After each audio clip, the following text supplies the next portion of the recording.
Assalamualaikum warahmatullahi wabarakatuh.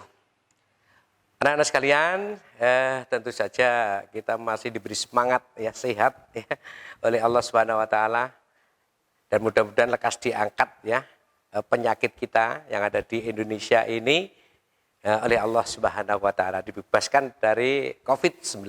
Allahumma amin. Baiklah anak-anak sekalian, pertemuan yang ketiga kali ini kita melanjutkan pertemuan yang sudah disampaikan pada minggu-minggu yang telah lalu. Yang pertama adalah masuknya Islam abad 7, abad 11, abad 13. Kemudian teorinya ada teori Mekah, teori Persia, teori Gujarat India, teori Cina. Nah sekarang kita bahas adalah salurannya Islam ke Indonesia. Saluran itu masuknya ya, jalur masuknya lewat apa begitu ya.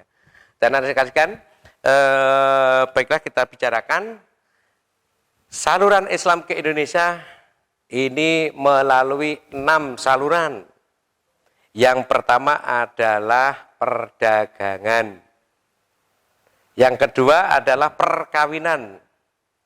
3 tasyawuf. Kemudian yang keempat pendidikan. Yang kelima adalah kesenian. Dan yang keenam adalah politik. Ini yang menjadikan saluran masuknya Islam ke Indonesia melalui jalur-jalur, ada 6 ini oleh para ahli dikelompokkan menjadi 6. Baiklah untuk anak-anak sekalian, satu persatu kita bahas. Yang pertama adalah saluran Islam menurut perdagangan atau melalui perdagangan. Pada saat permulaan atau taraf permulaan saluran Islamisasi Indonesia melalui perdagangan.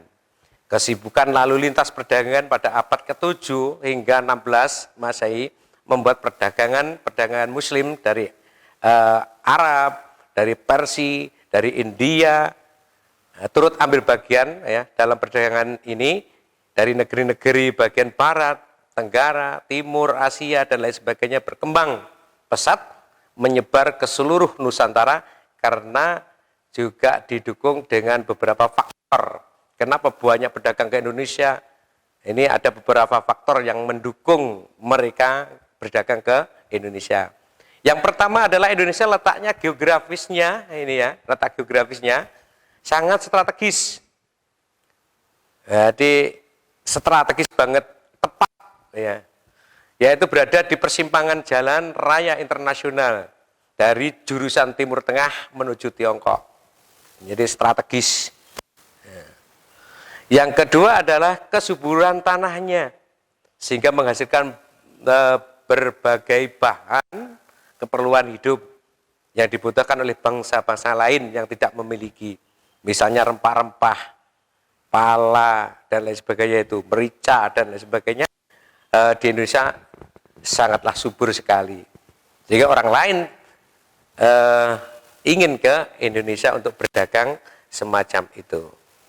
Yang ketiga, penduduk Indonesia terkenal dengan ramah tamah terhadap pedagang Muslim yang datang ke Indonesia atau pedagang yang lain, bahkan ramah tamah, disambut dengan baik ya, tidak dimusuhi. Akhirnya senang, karena senang mereka lama-kelamaan menetap di Indonesia. Ini adalah jalur perdagangan lewat perdagangan.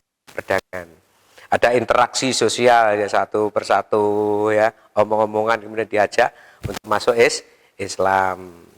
Ya. Yang kedua adalah saluran perkawinan.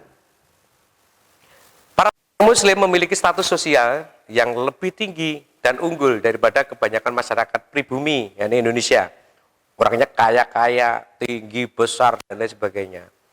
Hal ini berakibat penduduk pribumi, terutama putri-putri bangsawan, tertarik untuk menjadi istri dari para saudagar tersebut. Nah, sebelum pernikahan tentu saja mereka diminta untuk masuk Islam terlebih dahulu. Ini yang bagus sekali. Contohnya Maulana Ishaq menikah dengan putri Prabu Blambangan yang melahirkan Sunan Giri atau Raden Paku itu. Arif Hidayatullah Syarif Abdullah yang juga menikah dengan putri-putri Prabu Siliwangi yang melahirkan Sunan Gunung Jati atau Syarif Hidayatullah. Jadi perkawinan-perkawinan ini terjadi karena orang Indonesia tertarik dengan orang Arab, pedagang Arab yang statusnya lebih tinggi, kaya, ya, sehingga mereka dijadikan istri. Tentu saja, dan ini putri-putri raja kalau sudah anaknya putri menjadi suami, menjadi istrinya para pedagang Arab, tentu saja memasukkan Islam ke Indonesia sangatlah mudah karena anaknya sudah diikat terlebih dahulu. Nek jalur masa wong tua nih gak nuruti kan gitu ya. Berikutnya adalah yang ketiga, jalur pendidikan. Proses penyebaran Islam juga melakukan melalui jalur pendidikan. Dalam hal ini, model pembelajaran dilakukan dengan cara sederhana. Kalau dulu dikenal dengan halakoh, sorokan, dan lain sebagainya. Pembelajaran halakoh merupakan cikal bakal pendidikan pesantren yang kemudian hari demi hari berkembang menjadi pondok pesantren modern yang seperti sekarang ini. Contohnya yang pertama dulu, Sunan Ampel mendirikan pondok pesantren Ampel Dentang. Raden Patah mendirikan pesantren namanya Gelagah Wangi di Demak. Sunan Giri, Sunan Bonang, dan sebagainya. Bahkan sekarang pondok pesantren menyebar ke seluruh Nusantara atau Indonesia. Bahkan satu kabupaten kadang-kadang lebih dari 50 pondok pesantren ada. Ini karena melalui jalur pendidikan. Kemudian yang berikutnya adalah seni budaya. Saluran penyebaran melalui kesenian yang paling terkenal adalah pertunjukan wayang. Terutama pada waktu itu Sunan Kalijogo atau Raden Said adalah tokoh ulama yang paling mahir, Sunan ya, dalam memahaminya wayang atau memainkan wayang. Ini tidak pernah diminta atau meminta upah pertunjukan ini, tetapi mengajak penonton untuk mengikuti mengucapkan kalimat syahadat. Bahkan di Jawa Tengah ada namanya sekaten ya. Sekaten itu dari kata-kata syahadatain yang sekarang masih dijadikan arkeologi bukti Islam yang ada di Jawa Tengah. Sebagian besar cerita wayang-wayang masih dipetik dari cerita Mahabharata dan Ramayana. Tetapi dalam cerita itu sudah disisipkan ajaran-ajaran dan nama-nama pahlawan Islam yang mengandung unsur-unsur kesenian, pendidikan, religi, filsafat yang hakiki. Contohnya adalah cerita berjudul Jamus Kalimus Sodo. Ini dari kalimah syahadat. Ya. Wahyu Tohjali, ya. Wahyu Purboningrat, serta Babat Alas Wonomarto. Ini juga merupakan lakon-lakon wayang yang sudah sudah dimodifikasi atau dikreativisasi ya, atau diubah oleh para wali terutama Sunan Kalijogo, sehingga ajaran yang ada di dalamnya ini adalah ajaran Islam walaupun bentuk penyajiannya masih Hindu ya. Kemudian yang terakhir adalah belum terakhir ya, ini tasawuf ya. Untuk mengenal, mendekatkan diri kepada Allah Subhanahu wa taala. Orang ahli di bidang ilmu tasawuf disebut sufi. Pengajar-pengajarnya tasawuf atau para sufi mengajarkan ilmu tasawuf yang bercampur dengan ajaran yang sudah dikenal di secara luas di Indonesia, yakni ajaran mistik, kekuatan gaib ya. Kekuatan yang tidak nampak ya, dulek waktu metu banyu dan lain sebagainya, sehingga orang-orang Indonesia kagum yang pada waktu itu kemudian tunduk dan patuh mengikuti ajaran-ajaran mereka. Tokoh-tokoh tasawufnya ini ada Hamzah Fansuri, Samsudin, Syekh Abdul Somad, Nuruddin Araniri, dan masih banyak yang lainnya. Ini tasawuf. Kemudian yang terakhir di bidang politik. Di beberapa daerah Indonesia, kebanyakan rakyatnya masuk Islam setelah penguasa atau rajanya memeluk Islam terlebih dahulu. Pengaruh politik para raja dan penguasa tersebut sangatlah membantu tersebarnya Islam di Indonesia. Selain itu, kerajaan yang sudah memeluk agama Islam terkadang menaklukkan kerajaan-kerajaan non-Islam yang sedang mengalami konflik internal.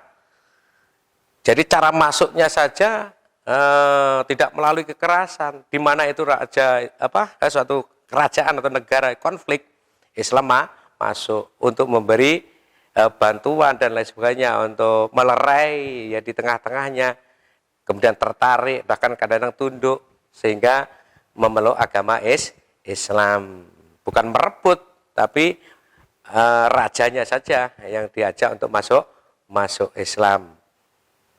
Contoh saja di Indonesia, di Jawa Timur itu ada kerajaan besar, bahkan Nusantara, ya, kerajaan Majapahit, bukan dihancurkan, tapi dengan cara apa? Perkawinan juga bisa, putranya dinikahi. Akhirnya kalau putranya sudah dinikahi, ya tentu saja di dalam mengembangkan agama Islam tidak ada halangan sama sekali karena putranya yang minta. Akhirnya kerajaan Majapahit lemah,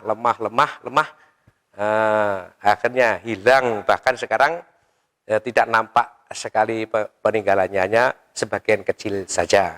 Ini bukan di bumi hanguskan kemudian dihancurkan seperti sekarang perang, tidak, tapi dari waktu ke waktu ya, karena banyak yang memeluk agama Islam sehingga semakin lemah. Jadi seperti itu. Termasuk juga orang Cina ikut andil di dalamnya, menjadi orang ketiga untuk melerai itu dalam perang Paregreg misalnya. Ya, bahkan sekarang mendirikan masjid yang terkenal di Mojokerto itu ada itu, ya, masjid Cina itu ya. Untuk anak-anak sekalian, baiklah pertemuan kali ini. Sebelum kita akhiri ini, diantaranya referensi kerajaan-kerajaan non-Islam di Indonesia ada 12 atau berapa itu ya, ada 12 kerajaan. Ini bisa kamu baca sendiri, letaknya sudah ada di peta. Ini kerajaan non-Islam yang akhirnya sampai sekarang ini sudah memeluk Islam semuanya, terutama di daerah Pulau Jawa, ya mulai dari Majapahit. Kalau ada melihat film itu namanya Prabu Siliwangi itu, yang sekarang menjadi kerajaan Cirebon dan lain sebagainya, bahkan dipimpin oleh seorang wali namanya Syarif Hidayatullah atau Sunan Gunung Jati ya. Untuk anak-anak sekalian, baiklah pertemuan kali ini kita akhiri, kita tutup dengan bacaan hamdalah alhamdulillahirabbil alamin. Ada kurang lebihnya mohon maaf. Selamat belajar untuk anak-anak sekalian dan jangan lupa menjaga protokol kesehatan demi keselamatan kita. Kita akhiri, wassalamualaikum warahmatullahi wabarakatuh.